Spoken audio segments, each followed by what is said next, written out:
ପ୍ରଥମ ମାକାବୀୟ ପୁସ୍ତକ ଅଧ୍ୟାୟ 11। ଆଲେକଜାଣ୍ଡାରଙ୍କ ପତନ।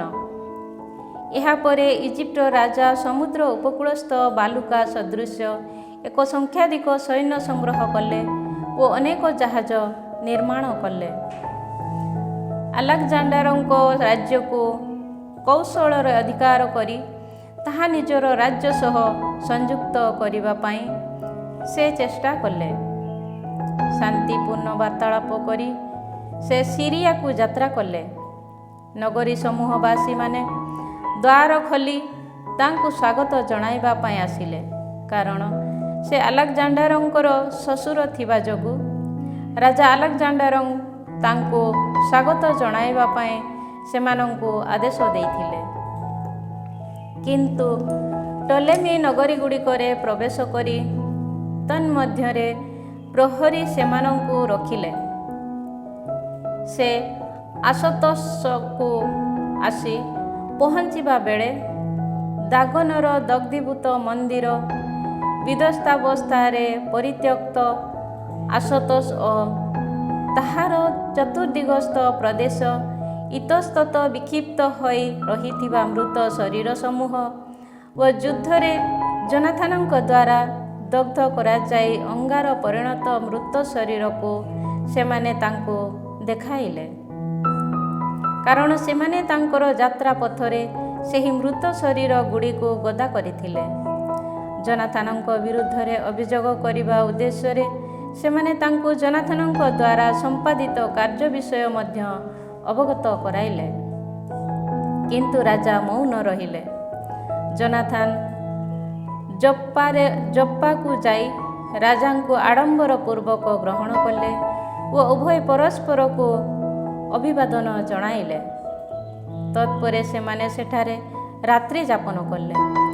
ଏହାପରେ ଏଲେଉତରସ୍ ନାମରେ ଅଭିହିତ ନଦୀ ପର୍ଯ୍ୟନ୍ତ ରାଜାଙ୍କ ଗହଣରେ ଜୋନାଥନ ଯାତ୍ରା କଲେ ଓ ତତ୍ପରେ ସେ ଜେରୁସେଲେମକୁ ଫେରିଗଲେ। ରାଜା ଟଲେମୀ ଏହିପରି ସେଲଉସିଆ ପର୍ଯ୍ୟନ୍ତ ବିସ୍ତୃତ ସମୁଦ୍ର ଉପକୂଳସ୍ଥ ନଗରୀଗୁଡ଼ିକୁ ଅଧିକାର କଲେ ଓ ଆଲେକଜାଣ୍ଡାରଙ୍କ ବିରୁଦ୍ଧରେ ଷଡ଼ଯନ୍ତ୍ର କଲେ। ରାଜା ଦେମେତ୍ରିୟସଙ୍କ ନିକଟକୁ ଦୂତମାନଙ୍କୁ ପଠାଇ ସେ କହିଲେ, ଆମେ ପରସ୍ପର ମଧ୍ୟରେ ସନ୍ଧି ସ୍ଥାପନ କରିବା। ଆଲେକଜାଣ୍ଡାରଙ୍କ ସହ ବିବାହିତ ହୋଇଥିବା ମୋର କନ୍ୟାକୁ ମୁଁ ତୁମକୁ ପତ୍ନୀ ରୂପେ ପ୍ରଦାନ କରିବି। ତତ୍ପରେ ତୁମେ ତୁମ ପିତାଙ୍କ ରାଜ୍ୟ ଉପରେ ରାଜତ୍ୱ କରିପାରିବ। ମୋର କନ୍ୟାକୁ ତାଙ୍କୁ ପତ୍ନୀ ରୂପେ ପ୍ରଦାନ କରିଥିବା ଯୋଗୁଁ ମୁଁ ବର୍ତ୍ତମାନ ଅନୁତପ୍ତ ଅଟେ, କାରଣ ମୋତେ ନିଧନ କରିବା ପାଇଁ ସେ ଉଦ୍ୟତ ହେଲେ। ଆଲେକଜାଣ୍ଡାରଙ୍କ ରାଜ୍ୟକୁ ଅଧିକାର କରିବା ପାଇଁ ଲୋଭ ସମ୍ବରଣ କରିଥିବା ହେତୁ ସେ ତାଙ୍କ ବିରୁଦ୍ଧରେ ଏହିପରି ଦୋଷାରୋପ କଲେ। ତତ୍ପରେ ସେ ନିଜ କନ୍ୟାକୁ ଆଲେକଜାଣ୍ଡାରଙ୍କ ସମୀପରୁ ନେଇ ତାଙ୍କୁ ଦେମେତ୍ରିୟସଙ୍କୁ ଦାନ କଲେ। ସେ ଆଲେକଜାଣ୍ଡାରଙ୍କ ସହିତ ଥିବା ନିଜର ସ୍ନେହ ବନ୍ଧନକୁ ଉପେକ୍ଷା କଲେ ଓ ପରସ୍ପର ପ୍ରତି ସେମାନଙ୍କର ଶତ୍ରୁଭାବ ପରିଦୃଷ୍ଟ ହେଲା। ଏହାପରେ ଟଲେମୀ ଆନ୍ତିଓଖିଆରେ ପ୍ରବେଶ କରି ଏସିଆର ମୁକୁଟ ଧାରଣ କଲେ। ସେ ଏହିପରି ଇଜିପ୍ଟ ଓ ଏସିଆ ପ୍ରଭୃତି ଦୁଇଟି ରାଜ୍ୟର ମୁକୁଟରେ ବିମଣ୍ଡିତ ହେଲେ। ସିଲିସିଆବାସୀମାନେ ତାଙ୍କ ବିରୁଦ୍ଧରେ ବିଦ୍ରୋହ କରି ଉଠିଥିବା ଯୋଗୁଁ ଆଲେକଜାଣ୍ଡାର ସେ ସମୟରେ ସେଠାରେ ରହିଥିଲେ, କିନ୍ତୁ ଆଲେକଜାଣ୍ଡାର ଏହି ସମ୍ବାଦ ପାଇ ଟଲେମୀଙ୍କ ବିରୁଦ୍ଧରେ ଯୁଦ୍ଧ କରିବା ପାଇଁ ଫେରି ଆସିଲେ। ଟଲେମୀ ଏକ ବିଶାଳ ସୈନ୍ୟଦଳ ସମେତ ବାହାରି ଆଲେକଜାଣ୍ଡାରଙ୍କୁ ପରାସ୍ତ କଲେ। ଆଲେକଜାଣ୍ଡାର ପଳାୟନ କରି ଆରବରେ ଆଶ୍ରୟ ନେଲେ ଓ ରାଜା ଟଲେମୀ ଏହିପରି ଉନ୍ନୀତ ହେଲେ। ଶାବ୍ଦିଏଲ ନାମକ ଜଣେ ଆରବୀୟ ବ୍ୟକ୍ତି ଆଲେକଜାଣ୍ଡାରଙ୍କର ଶିରଚ୍ଛେଦନ କରି ତାଙ୍କର ମସ୍ତକକୁ ଟଲେମୀଙ୍କ ପାଖକୁ ପଠାଇଲେ, କିନ୍ତୁ ରାଜା ଟଲେମୀ 3 ଦିନ ପରେ ମୃତ୍ୟୁବରଣ କଲେ ଓ ଦୁର୍ଗ ଗୁଡ଼ିକରେ ରହିଥିବା ସୈନ୍ୟମାନଙ୍କୁ ଦୁର୍ଗବାସୀମାନେ ବଧ କଲେ। ଫଳରେ ଦେମେତ୍ରିୟସ୍ 167 ବର୍ଷରେ ରାଜା ହେଲେ। ଯୋନାଥାନ ଓ ଦେମେତ୍ରିୟସ୍ଙ୍କ ମଧ୍ୟରେ ଶାନ୍ତି ସନ୍ଧି। ସେ ସମୟରେ ଜେରୁସେଲେମସ୍ଥ ଦୁର୍ଗକୁ ଆକ୍ରମଣ କରି ଅଧିକାର କରିବା ଉଦ୍ଦେଶ୍ୟରେ ଯୋନାଥାନ ଜୁଦିଆବାସୀମାନଙ୍କୁ ଡକାଇ ଏକତ୍ରିତ କଲେ। ଦୁର୍ଗ ବିରୁଦ୍ଧରେ ଉପଯୋଗ କରିବା ପାଇଁ ସେ ବହୁ ଯୁଦ୍ଧଯନ୍ତ୍ର ମଧ୍ୟ ନିର୍ମାଣ କଲେ। କିନ୍ତୁ ସ୍ୱଜନମାନଙ୍କୁ ବିଦ୍ୱେଷ କରିଥିବା କେତେକ ଅଧର୍ମୀମାନେ ରାଜାଙ୍କ ନିକଟକୁ ଯାଇ ତାଙ୍କୁ ଜଣାଇଲେ ଯେ ଯୋନାଥାନ ଦୁର୍ଗ ଅବରୋଧ କରୁଛନ୍ତି। ଏହା ଶୁଣି ସେ କ୍ରୋଧାନ୍ୱିତ ହେଲେ। ତାହା ଶୁଣିବା ମାତ୍ରେ ସେ ପ୍ରସ୍ଥାନ କରି ଟଲେମାଇସକୁ ଆସିଲେ। ଦୁର୍ଗ ଅବରୋଧ କରିବାରୁ ନିବୃତ୍ତ ହେବା ଓ ତାଙ୍କୁ ସନ୍ଦର୍ଶନ କରି ତାଙ୍କ ସଙ୍ଗରେ ପରାମର୍ଶ କରିବା ଉଦ୍ଦେଶ୍ୟରେ ଟଲେମାଇସକୁ ଯଥାଶୀଘ୍ର ଆସିବାକୁ କହି ସେ ଯୋନାଥାନଙ୍କ ନିକଟକୁ ଖଣ୍ଡିଏ ପତ୍ର ପଠାଇଲେ। ଏହା ଶୁଣି ଦୁର୍ଗ ଅବରୋଧର ଅଗ୍ରସର ପାଇଁ ସେ ଆଦେଶ ଦେଲେ। ତଥାପି ସେ କେତେକ ଇସ୍ରାଏଲୀୟ ବୟୋଜ୍ୟେଷ୍ଠ ତଥା ଯାଜକମାନଙ୍କୁ ମନୋନୀତ କଲେ। ସେ ନିଜକୁ ବିପଦାପନ୍ନ କରିବା ପାଇଁ ସ୍ଥିର କଲେ, କାରଣ ରୌପ୍ୟ, ସ୍ୱର୍ଣ୍ଣ, ବସ୍ତ୍ରାଭରଣ ତଥା ଅନ୍ୟାନ୍ୟ ବହୁବିଧ ଉପହାର ନେଇ ସେ ଟଲେମାଇସକୁ ଯାଇ ରାଜାଙ୍କୁ ସନ୍ଦର୍ଶନ କଲେ। ସେ ତାଙ୍କର ପ୍ରୀତିପ୍ରାପ୍ତ ହେଲେ। ସ୍ୱଜନମାନଙ୍କ ମଧ୍ୟରେ ଥିବା କେତେକ ଅଧର୍ମୀମାନେ ତାଙ୍କ ବିରୁଦ୍ଧରେ ଅଭିଯୋଗ କରିବା ସତ୍ତ୍ୱେ ନିଜର ପୂର୍ବବର୍ତ୍ତୀ ରାଜାମାନଙ୍କ ସଦୃଶ ରାଜା ତାଙ୍କ ପ୍ରତି ଆଚରଣ କଲେ ଏବଂ ନିଜ ମିତ୍ରମାନଙ୍କ ସମ୍ମୁଖରେ ତାଙ୍କ ପ୍ରତି ଶ୍ରଦ୍ଧା ଜଣାଇଲେ। ମହାଯାଜକ ତଥା ତାଙ୍କ ଦ୍ୱାରା ପୂର୍ବରେ ପ୍ରାପ୍ତ ଅନ୍ୟାନ୍ୟ ସମ୍ମାନାସ୍ପଦ ପଦବୀରେ ରାଜା ତାଙ୍କୁ ସ୍ଥିରୀକୃତ କଲେ ଏବଂ ନିଜ ପ୍ରମୁଖ ମିତ୍ରମାନଙ୍କ ମଧ୍ୟରୁ ଜଣେ ବ୍ୟକ୍ତି ସଦୃଶ ତାଙ୍କୁ ବିବେଚନା କଲେ। ସେ ସମୟରେ ଜୁଦିଆର ତଥା ସାମାରିଆର 3ଟି ଅଞ୍ଚଳକୁ ଭେଟିମୁକ୍ତ କରିବାକୁ ଯୋନାଥାନ ରାଜାଙ୍କ ନିକଟରେ ନିବେଦନ କଲେ। ତା ବିନିମୟରେ ସେ ରାଜାଙ୍କୁ 300 ତାଲେଣ୍ଟ ପ୍ରଦାନ କରିବା ପାଇଁ ପ୍ରତିଜ୍ଞାନୁବଦ୍ଧ ହେଲେ। ରାଜା ସମ୍ମତ ହେଲେ। ଏ ସମସ୍ତ ସମ୍ବନ୍ଧରେ ରାଜା ଯୋନାଥାନଙ୍କ ନିକଟକୁ ଖଣ୍ଡିଏ ପତ୍ର ପଠାଇଲେ। ପତ୍ରଟିର ବିଷୟବସ୍ତୁ ଏହା: ରାଜା ଦେମେତ୍ରିୟସ୍ ନିଜ ଭ୍ରାତା ଯୋନାଥାନ ଓ ଯିହୁଦୀ ଜନତାକୁ ଶୁଭେଚ୍ଛା ଜଣାନ୍ତି। ତୁମମାନଙ୍କ ସମ୍ପର୍କରେ ଆମର ଆତ୍ମୀୟ ବ୍ୟକ୍ତି ଲାସ୍ଥେନେସ୍ ନିକଟକୁ ଆମ ଦ୍ୱାରା ଲିଖିତ ଏହି ପତ୍ରଟି ବିଷୟବସ୍ତୁ ତୁମେମାନେ ମଧ୍ୟ ଜାଣିବା ପାଇଁ ଆମେ ତାହା ତୁମ ପାଖକୁ ପ୍ରେରଣ କରୁଅଛୁ। ରାଜା ଦେମେତ୍ରିୟସ୍ ନିଜ ପିତା ଲାସ୍ଥେନସ୍ଙ୍କୁ ଶୁଭେଚ୍ଛା ଜଣାନ୍ତି। ଆମ ପ୍ରତି ଯିହୁଦୀମାନେ ପ୍ରଦର୍ଶନ କରୁଥିବା ସଦ୍ମନୋଭାବ ଯୋଗୁଁ ଆମ ବନ୍ଧୁ ତଥା ଆମ ପ୍ରତି ସେମାନଙ୍କ କର୍ତ୍ତବ୍ୟକୁ ପାଳନ କରୁଥିବା ସେମାନଙ୍କ ଉଦ୍ଦେଶ୍ୟରେ କୁଶଳ କାର୍ଯ୍ୟ ସାଧନ କରିବାକୁ ଆମେ ନିଷ୍ପତ୍ତି ନେଇଅଛୁ। ଜୁଦିଆ, ଆଫାଇରେମାଇର 3ଟି ଅଞ୍ଚଳ, ଲିଦା ଓ ରାଥାମିନ୍ ପ୍ରଭୃତି ପ୍ରଦେଶକୁ ସେମାନଙ୍କର ଅଧିକାରାଂଶ ରୂପେ ଆମେ ସ୍ଥିରୀକୃତ କରିଅଛୁ। ଶେଷୋକ୍ତ ଅଞ୍ଚଳ ଓ ସେ ସମସ୍ତର ପରିସର ପ୍ରଦେଶ ସାମାରିଆରୁ ପୃଥକ ହୋଇ ଜୁଦିଆ ସହ ସଂଯୁକ୍ତ ଥିଲା। ଯେଉଁମାନେ ଜେରୁସେଲେମରେ ନୈବେଦ୍ୟ ଉତ୍ସର୍ଗ କରନ୍ତି, ସେ ସମସ୍ତଙ୍କୁ ରାଜା ପୂର୍ବପରି ସେମାନଙ୍କଠାରୁ ପ୍ରତିବର୍ଷ ପ୍ରାପ୍ତ ହେଉଥିବା କ୍ଷେତୋତ୍ପନ୍ନ ଶସ୍ୟ ତଥା ବୃକ୍ଷର ଫଳ ପ୍ରଭୃତି ରାଜକୀୟ ଖଜଣାରୁ ଆମେ ମୁକ୍ତ କରୁଅଛୁ। ଏତଦ୍‌ବ୍ୟତୀତ ଦଶମାଂଶ ଖଜଣା, ଲବଣ କ୍ଷେତ ତଥା ଅନ୍ୟାନ୍ୟ ଯେଉଁ ସମସ୍ତ ଖଜଣା ଆମକୁ ପ୍ରାପ୍ତ ହେବା ଆବଶ୍ୟକ ଥିଲା, ସେ ସମସ୍ତରୁ ଆମେ ସେମାନଙ୍କୁ ମୁକ୍ତ କରୁଅଛୁ।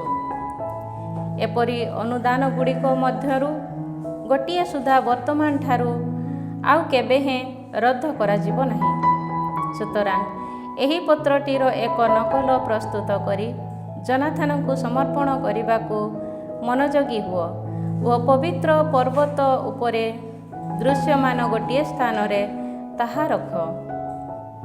ନିଜ ଶାସନାଧୀନରେ ରାଜ୍ୟଟି ସୁସ୍ଥିର ରହିଛି ଓ ତାକୁ ପ୍ରତିରୋଧ କରିବା ପାଇଁ କେହି ନାହିଁ ଦେଖି ଜାତିମାନଙ୍କ ଦ୍ୱୀପ ସମୂହକୁ ତାଲିକାଭୁକ୍ତ କରାଯାଇଥିବା ବିଦେଶୀୟ ସୈନ୍ୟଦଳ ବ୍ୟତୀତ ନିଜର ଅନ୍ୟ ସମସ୍ତ ସେନାମାନଙ୍କୁ ରାଜା ଦେମେତ୍ରିୟସ୍ ସ୍ୱସ୍ଥାନମାନଙ୍କୁ ପଠାଇଦେଲେ। ସୁତରାଂ ନିଜ ପିତାମାନଙ୍କର ସେବା କରୁଥିବା ସେ ସମସ୍ତ ସୈନ୍ୟ ତାଙ୍କୁ ଘୃଣା କଲେ। ଆଲେକଜାଣ୍ଡାରଙ୍କ ପୂର୍ବ ଅନୁଗାମୀମାନଙ୍କ ମଧ୍ୟରୁ ଟ୍ରିଫୋ ନାମକ ଜଣେ ବ୍ୟକ୍ତି ଥିଲା।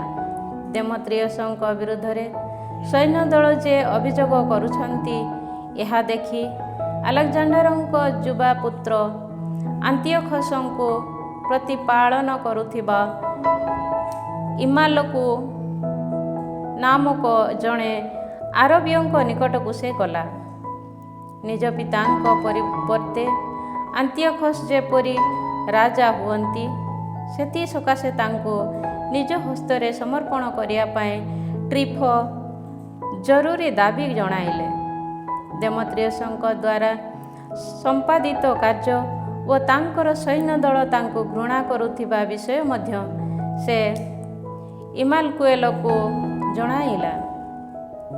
ତତ୍ପରେ ସେ ତାହା ଗହଣରେ ବହୁଦିନ ଧରି ଅବସ୍ଥାନ କଲା। ଜେରୁସାଲେମରେ ଅବସ୍ଥିତ ଦୁର୍ଗ ତଥା ଅନ୍ୟାନ୍ୟ ଦୃଢ଼ୀଭୂତ ଦୁର୍ଗ ସମୂହରେ ଅବସ୍ଥାପିତ ସୈନ୍ୟମାନଙ୍କୁ ସେ ସ୍ଥାନଗୁଡ଼ିକରୁ ବିତାଡ଼ିତ କରିବା ପାଇଁ ଇଚ୍ଛା ପ୍ରକାଶ କରି ଜନାଥନ ରାଜା ଦେମେତ୍ରିୟସଙ୍କର ନିକଟକୁ ସନ୍ଦେଶ ପଠାଇଲେ, କାରଣ ସେମାନେ ଇସ୍ରାଏଲ ବିରୁଦ୍ଧରେ ସଂଗ୍ରାମ କରିଥିଲେ।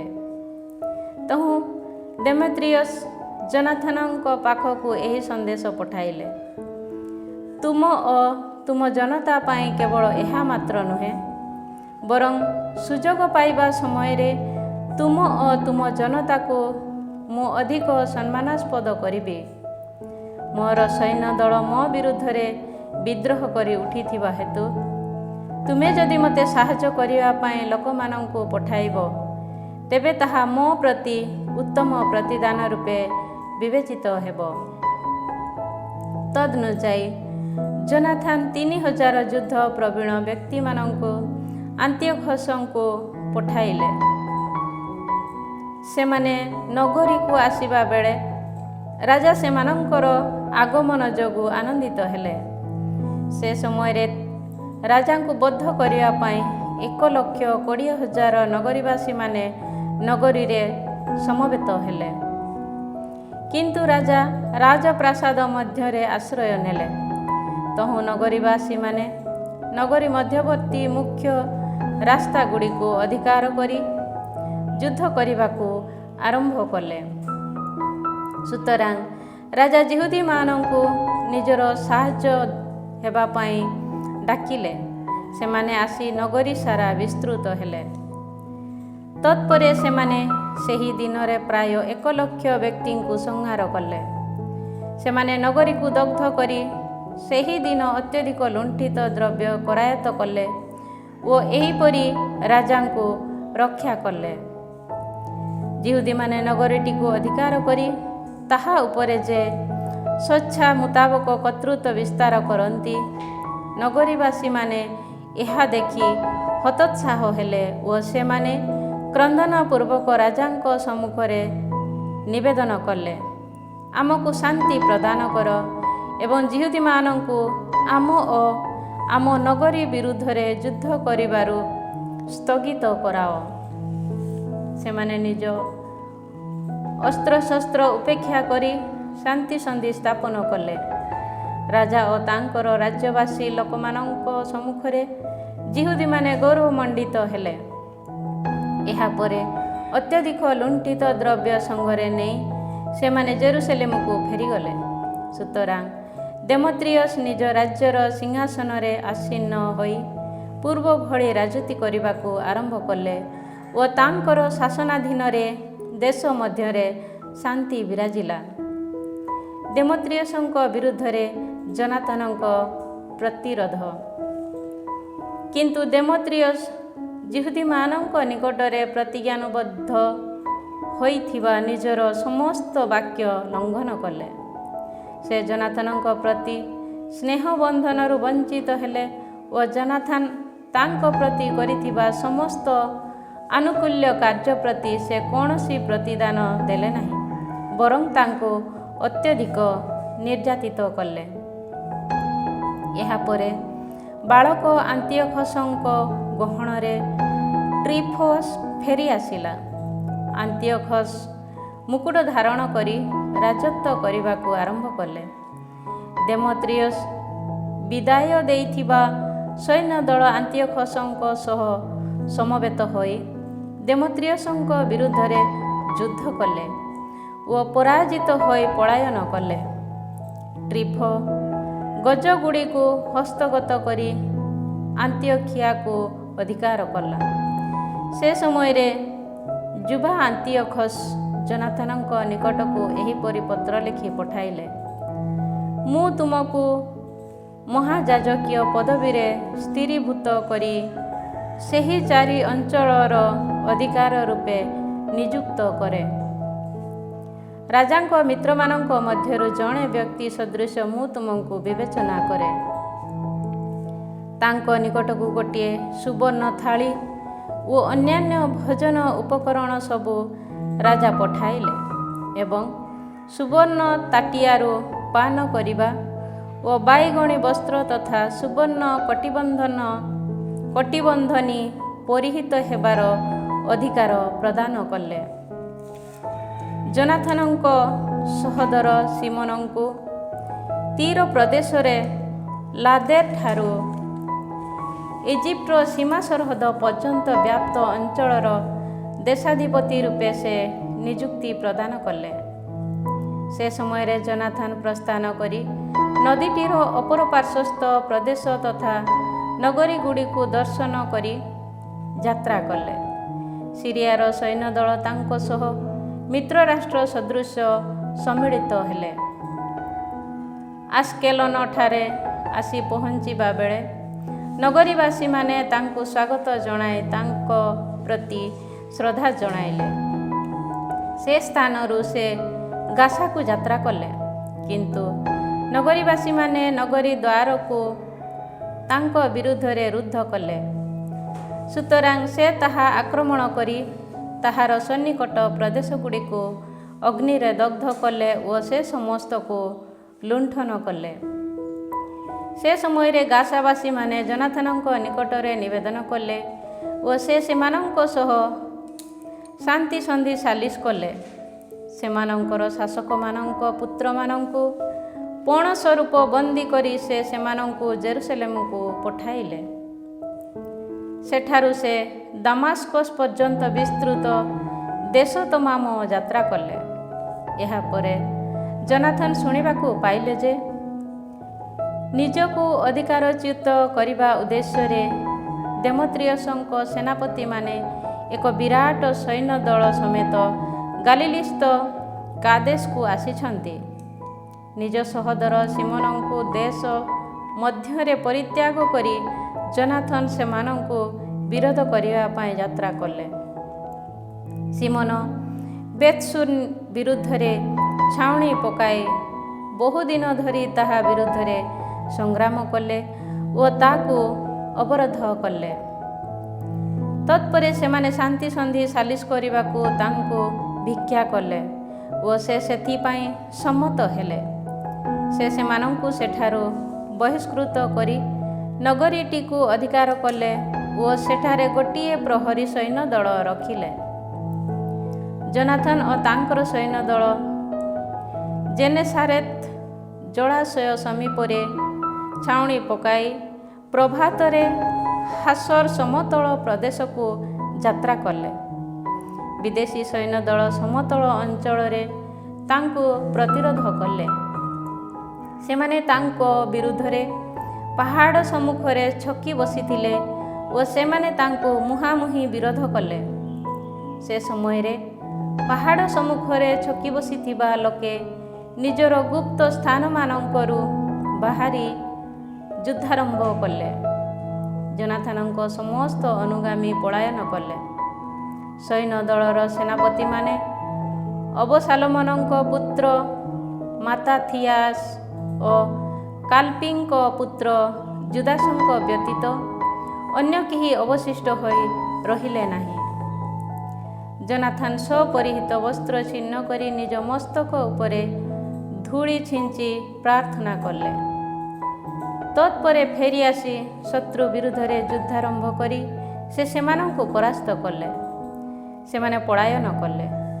ତାଙ୍କର ଅନୁଗାମୀମାନଙ୍କର ମଧ୍ୟରୁ ପଳାୟନ କରିଥିବା ସମସ୍ତେ ଏହା ଦେଖି ଫେରି ଆସିଲେ ଓ କାଦେଶ ପର୍ଯ୍ୟନ୍ତ ସେମାନଙ୍କର ପଶ୍ଚାଧାବନ କରିବା ପାଇଁ ସେମାନେ ତାଙ୍କ ସହ ସମ୍ମିଳିତ ହେଲେ। ସେମାନେ ସେଠାରେ ଥିବା ନିଜ ଛାଉଣି ମଧ୍ୟରେ ଆସି ପହଞ୍ଚିଲେ ଓ ସେଠାରେ ଛାଉଣି ପକାଇଲେ। ସେହିଦିନ ବିଦେଶୀମାନଙ୍କ ମଧ୍ୟରୁ ପ୍ରାୟ 3000 ଲୋକ ନିହତ ହେଲେ।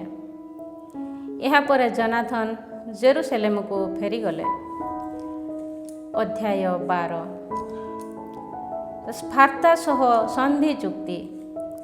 ଜୋନାଥନ ଯେବେ ଦେଖିଲେ ଯେ ସମୟଟି ନିଜ ସକାଶେ ଅନୁକୂଳ, ତେବେ ସେ ଲୋକମାନଙ୍କୁ ମନୋନୀତ କରି ସେମାନଙ୍କୁ ରୋମକୁ ପଠାଇଲେ, ଯେପରି ସେମାନଙ୍କ ସହ ସ୍ଥାପିତ ବନ୍ଧୁତ୍ୱକୁ ସ୍ଥିରୀକୃତ ତଥା ନବୀକରଣ କରେ।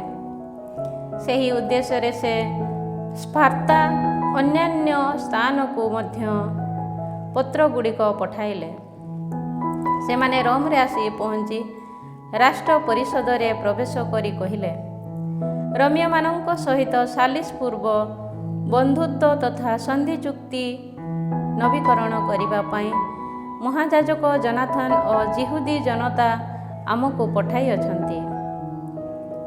ଜୁଦା ପ୍ରଦେଶକୁ ସୁରକ୍ଷିତାବସ୍ଥାରେ ଫେରିଯିବା ପାଇଁ ସେମାନଙ୍କ ପ୍ରତି ଆବଶ୍ୟକ ସମସ୍ତ କାର୍ଯ୍ୟ ସାଧନ କରିବା ସକାଶେ ଅନ୍ୟାନ୍ୟ ସ୍ଥାନର କର୍ତ୍ତୃପକ୍ଷ ବିଶିଷ୍ଟ ବ୍ୟକ୍ତିମାନଙ୍କୁ ନିର୍ଦ୍ଦେଶ ଦେଇ ରୋମୀୟମାନେ ସେମାନଙ୍କୁ ପତ୍ରଗୁଡ଼ିକ ଦେଲେ। ସ୍ପାର୍ତାବାସୀମାନଙ୍କ ନିକଟକୁ ଜୋନାଥନ ଲେଖିଥିବା ପତ୍ରଟିର ଏକ ନକଲ ଏହା। ମହାଯାଜକ ଜୋନାଥନ, ରାଷ୍ଟ୍ର ପରିଷଦ, ଯାଜକଗଣ ଓ ଅବଶିଷ୍ଟ ସମସ୍ତ ଯିହୁଦୀ ଜନତା ସ୍ପାର୍ତାବାସୀ ସେମାନଙ୍କ ଭ୍ରାତାମାନଙ୍କୁ ଶୁଭେଚ୍ଛା ଜଣାନ୍ତି। ଏହା ସହିତ ପ୍ରେରିତ ପତ୍ରଟିର ନକଲ ଯେପରି ବ୍ୟକ୍ତ କରେ, ସେହିପରି ତୁମେମାନେ ଯେ ଆମର ମିତ୍ର ରାଷ୍ଟ୍ର ଏହା ଉଲ୍ଲେଖ କରି ତୁମମାନଙ୍କର ରାଜା ଆରିୟସ ଅତୀତରେ ମହାଯାଜକ ଅନିଆସଙ୍କ ନିକଟକୁ ପତ୍ରଟି ପଠାଇଥିଲେ।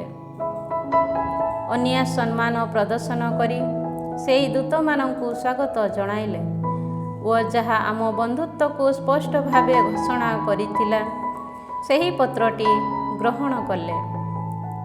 ଆମ ମଧ୍ୟରେ ଥିବା ପବିତ୍ର ପୁସ୍ତକ ସମୂହ ଆମକୁ ପ୍ରୋତ୍ସାହନ ଦେଉଥିବା ଯୋଗୁଁ ଯଦିଓ ଏପରି ବିଷୟ ଆମ ପାଇଁ ଅନାବଶ୍ୟକ, ତଥାପି ତୁମେମାନେ ଆମ ନିକଟକୁ ପତ୍ର ପଠାଇଥିବା ଦିନଠାରୁ ବହୁ ସମୟ ଅତିବାହିତ ହୋଇଥିବା ହେତୁ ଆମେମାନେ ଯେପରି ତୁମ ସ୍ନେହରୁ ବଞ୍ଚିତ ନ ହେଉ, ସେଥିସକାଶେ ତୁମ ସହ ଆମମାନଙ୍କର ଭ୍ରାତୃତ୍ୱ ତଥା ବନ୍ଧୁତ୍ୱକୁ ନବୀକରଣ କରିବା ସକାଶେ ଏହି ଲୋକମାନଙ୍କୁ ତୁମ ସମୀପକୁ ପଠାଇବା ପାଇଁ ଆମେ ନିଷ୍ପତ୍ତି ନେଲୁ। ଆମମାନଙ୍କର ଉତ୍ସବ ସମୂହ, ଅନ୍ୟାନ୍ୟ ବିଶିଷ୍ଟ ଦିନ, ଆମର ନୈବେଦ୍ୟ ଉତ୍ସବ ତଥା ଆମର ପ୍ରାର୍ଥନା ଇତ୍ୟାଦି ସମସ୍ତ କାର୍ଯ୍ୟରେ ଆମେ ତୁମମାନଙ୍କୁ ସ୍ମରଣ କରୁଅଛୁ।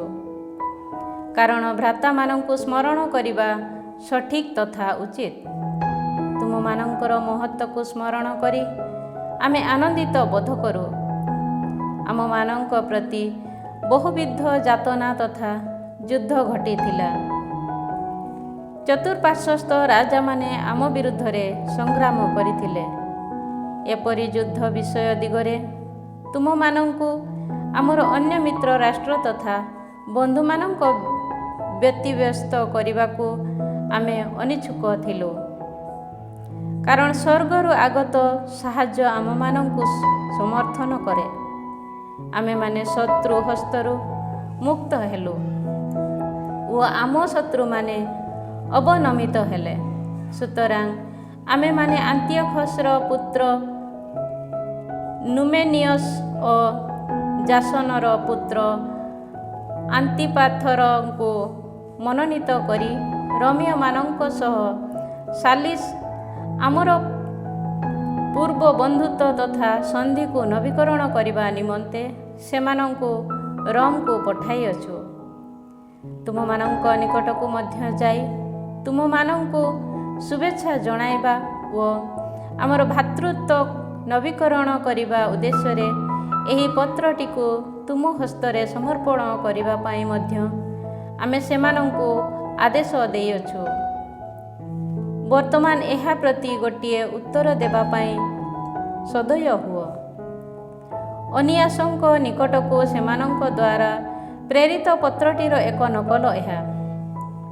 ସ୍ପାର୍ତାର ରାଜା ଆରିୟସ୍ ମହାଯାଜକ ଓ ନିଆସଙ୍କୁ ଶୁଭେଚ୍ଛା ଜଣାନ୍ତି। ଏପରି ଲିପିବଦ୍ଧ ଥିବା ଆମେ ଦେଖିବାକୁ ପାଇଛୁ ଯେ ସ୍ପାର୍ତାବାସୀ ଲୋକେ ଓ ଯିହୁଦୀମାନେ ଭ୍ରାତା ଅଟନ୍ତି ଏବଂ ସେମାନେ ଉଭୟ ଆବ୍ରାହମଙ୍କ ବଂଶଧର ଅଟନ୍ତି। ଯେହେତୁ ଆମେ ଏହା ଜାଣିପାରିଲୁ, ସେହେତୁ ତୁମମାନଙ୍କର କୁଶଳ ସମ୍ପର୍କରେ ଆମକୁ ଲେଖି ଜଣାଇବା ପାଇଁ ସଦୟ ହୁଅ। ବର୍ତ୍ତମାନ ଆମେ ତୁମମାନଙ୍କୁ ଲେଖି ଜଣାଉଅଛୁ ଯେ ତୁମମାନଙ୍କର ପଶୁପଲ ତଥା ଅନ୍ୟ ସମସ୍ତ ସମ୍ପଦ ଆମର ଅଟେ ଏବଂ ଆମର ସମସ୍ତ ବସ୍ତୁ ତୁମମାନଙ୍କର ଅଟେ। ଏହି କାର୍ଯ୍ୟ ତୁମମାନଙ୍କୁ ବିଦିତ କରିବାକୁ ଆମେ ଆମ ଦୂତମାନଙ୍କୁ ଆଦେଶ ଦେଇଅଛୁ। ଦେମୋତ୍ରିୟସ୍ ବିରୁଦ୍ଧରେ ଯୁଦ୍ଧ। ଯୋନାଥନ ଶୁଣିବାକୁ ପାଇଲେ ଯେ ଦେମୋତ୍ରିୟସ୍ର ସେନାପତିମାନେ ସର୍ବାପେକ୍ଷା ଅଧିକ ସୈନ୍ୟଙ୍କୁ ଏକତ୍ରିତ କରି ଯୁଦ୍ଧ କରିବା ପାଇଁ ଫେରି ଆସିଛନ୍ତି। ସୁତରାଂ ସେ ଜେରୁସେଲେମରୁ ଯାତ୍ରା କରି ହାମାତ ପ୍ରଦେଶରେ ସେମାନଙ୍କୁ ବିରୋଧ କଲେ। କାରଣ ସ୍ୱଦେଶକୁ ଆକ୍ରମଣ କରିବା ପାଇଁ ସେମାନଙ୍କୁ ସୁଯୋଗ ଦେବା ସକାଶେ ସେ ଅନିଚ୍ଛୁକ ହେଲେ। ସେ ସେମାନଙ୍କ ଛାଉଣୀକୁ ଗୁପ୍ତଚରମାନଙ୍କୁ ପଠାଇଲେ। ସେମାନେ ଫେରି ଆସି ତାଙ୍କୁ ଜଣାଇଲେ ଯେ ସେମାନେ ରାତିରେ ଯିହୁଦୀମାନଙ୍କୁ ଆକ୍ରମଣ କରିବା ପାଇଁ ଉଦ୍ୟତ ହୋଇଅଛନ୍ତି। ସୁତରାଂ ସୂର୍ଯ୍ୟ ଯେବେ ଅସ୍ତମିତ ହେଲା, ତେବେ ଯୋନାଥନ ଆଦେଶ ଦେଲା ଯେ ସେମାନେ ସତର୍କ ହୋଇ ରୁହନ୍ତୁ ଏବଂ ସଶସ୍ତ୍ର ପୂର୍ବକ ସାରା ରାତି ଯୁଦ୍ଧ କରିବା ପାଇଁ ପ୍ରସ୍ତୁତ ହୋଇ ରୁହନ୍ତୁ। ଛାଉଣୀର ଚତୁର୍ଦିଗରେ ସେ ପ୍ରହରୀ ସୈନ୍ୟଦଳକୁ ମଧ୍ୟ ଅବସ୍ଥାପିତ କଲେ। ଯୋନାଥନ ଓ ତାଙ୍କର ସୈନ୍ୟଦଳ ଯେ ଯୁଦ୍ଧ କରିବା ପାଇଁ ପ୍ରସ୍ତୁତ, ଏହା ଶୁଣି ଶତ୍ରୁମାନେ ଭୟଭୀତ ତଥା ଭଗ୍ନୋତ୍ସାହ ହେଲେ। ତେଣୁ ସେମାନେ ନିଜ ଛାଉଣୀ ମଧ୍ୟରୁ ଅଗ୍ନି ଜଳିତ କଲା ପରେ ସେଥିରୁ ପ୍ରତ୍ୟାହାର କଲେ। କିନ୍ତୁ ପ୍ରଭାତ ପର୍ଯ୍ୟନ୍ତ ଯୋନାଥନ ଓ ତାଙ୍କର ସହବର୍ତ୍ତୀ ସୈନ୍ୟଦଳ ଏହା ଜାଣି ନ ଥିଲେ, କାରଣ ଅଗ୍ନି ଜଳିତ ହେଉଥିବା ସେମାନେ ଦେଖିଥିଲେ। ତତ୍ପରେ ଯୋନାଥନ ସେମାନଙ୍କର ପଶ୍ଚାତ ଧାବନ କଲେ, କିନ୍ତୁ ସେମାନେ ଏତୌତରସ୍ ନଦୀକୁ ଅତିକ୍ରମ କରିଥିବା ଯୋଗୁଁ ପଥରେ ସେମାନଙ୍କୁ ଅତିକ୍ରମ କରିପାରିଲେ ନାହିଁ। ସୁତରାଂ ଯୋନାଥନ ଫେରିଆସି ସାବାଦେଇ ନାମରେ ଅଭିହିତ ଆରବମାନଙ୍କୁ ଆକ୍ରମଣ କରି ସେମାନଙ୍କୁ ପରାସ୍ତ କଲେ ଓ ସେମାନଙ୍କୁ ଲୁଣ୍ଠନ କଲେ। ଏହାପରେ ସେ ଛାଉଣୀ ଉଠାଇ ଦମାସ୍କସ ପର୍ଯ୍ୟନ୍ତ ଯାତ୍ରା କଲେ ଓ ସେହି ଦେଶ ତମାମ ପରିଭ୍ରମଣ କଲେ। ସିମୋନ ମଧ୍ୟ ଆସ୍କେଲନ ଓ ତାର ଚତୁର୍ଦିଗସ୍ଥ ଦୁର୍ଗ ସମୂହ ପର୍ଯ୍ୟନ୍ତ ଯାତ୍ରା କରି ଦେଶ ତମାମ ଯାତ୍ରା କଲେ।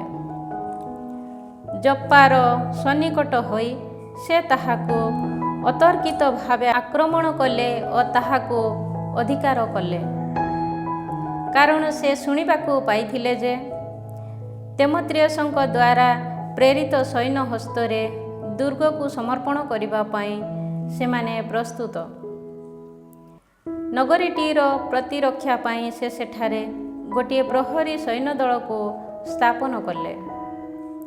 ଜେରୁସେଲେମକୁ ଫେରି ଆସିବା ପରେ ଜୋନାଥନ ଜନତାର ବୟୋଜ୍ୟେଷ୍ଠମାନଙ୍କୁ ସମବେତ କରି ସେମାନଙ୍କ ସହ ନିଷ୍ପତ୍ତି ନେଲେ ଯେ ସେମାନେ ଜୁଦିଆ ଦେଶରେ ଦୁର୍ଗ ସମୂହ ନିର୍ମାଣ କରିବେ, ଜେରୁସେଲେମର ପ୍ରାଚୀରଗୁଡ଼ିକୁ ଅଧିକ ଉଚ୍ଚରେ ନିର୍ମାଣ କରିବେ ଏବଂ ନଗରୀ ତଥା ଦୁର୍ଗ ମଧ୍ୟରେ ଏକ ଅତ୍ୟୁଚ୍ଚ ବେଢ଼ା ନିର୍ମାଣ କରିବେ, ଯେପରିକି ଦୁର୍ଗବାସୀମାନେ କ୍ରୟ ବିକ୍ରୟ କରି ନ ପାରିବା ପାଇଁ ସେହି ଦୁର୍ଗ ନଗରୀରୁ ପୃଥକ ହୋଇ ରହେ। ସୁତରାଂ ନଗରୀଟିକୁ ନିର୍ମାଣ କରିବା ପାଇଁ ସେମାନେ ଏକତ୍ରିତ ହେଲେ। ପୂର୍ବ ଦିଗରେ ଥିବା ଉପତ୍ୟକାସ୍ଥ ପ୍ରାଚୀରର ଏକ ଭାଗ ଭୂପତିତ ହୋଇଥିଲା। କାଫେନାଥା ନାମରେ ଅଭିହିତ ସେହି ପ୍ରାଚୀର ଭାଗକୁ ସେ ପୁନଃନିର୍ମାଣ କଲେ। ସେଫେଲାସ୍ଥିତ ଆଦିଦାକୁ ସିମୋନ ନିର୍ମାଣ କଲେ। ଦ୍ୱାର ସମୂହ ତଥା ଅର୍ଗଳ ସ୍ଥାନ କରି ସେ ତାହାକୁ ସୁରକ୍ଷିତ କଲେ। ଜୋନାଥନ ଶତ୍ରୁମାନଙ୍କ ଦ୍ୱାରା ଅଧିକୃତ। ସେ ସମୟରେ ମୁକୁଟ ଧାରଣ କରି ଏସିଆର ରାଜା ହେବା ଓ ରାଜା ଆନ୍ତିଓଖସ୍ ବିରୁଦ୍ଧରେ ହସ୍ତୋତ୍ତୋଳନ କରିବା ପାଇଁ ଟ୍ରିଫୋ ଚେଷ୍ଟା ଚଳାଇଲା, କିନ୍ତୁ ସେ ଭୟ କଲା ଯେ ସେଥିସକାଶେ ଅସମ୍ମତ ହୋଇ ଜୋନାଥନ ତା ବିରୁଦ୍ଧରେ ଯୁଦ୍ଧ କରିବେ। ସୁତରାଂ ତାଙ୍କୁ ଧରି ବଦ୍ଧ କରିବାକୁ ସୁଯୋଗ ଖୋଜି ସେ ସୈନ୍ୟ ସମେତ ବେତସାନକୁ ଆସିଲା। 40,000 ପ୍ରବୀଣ ଯୋଦ୍ଧାଙ୍କୁ ସଙ୍ଗରେ ନେଇ ତାକୁ ବିରୋଧୀ କରିବା ଉଦ୍ଦେଶ୍ୟରେ ଜୋନାଥନ ମଧ୍ୟ ବେତସାନରେ ଆସି ପହଞ୍ଚିଲେ।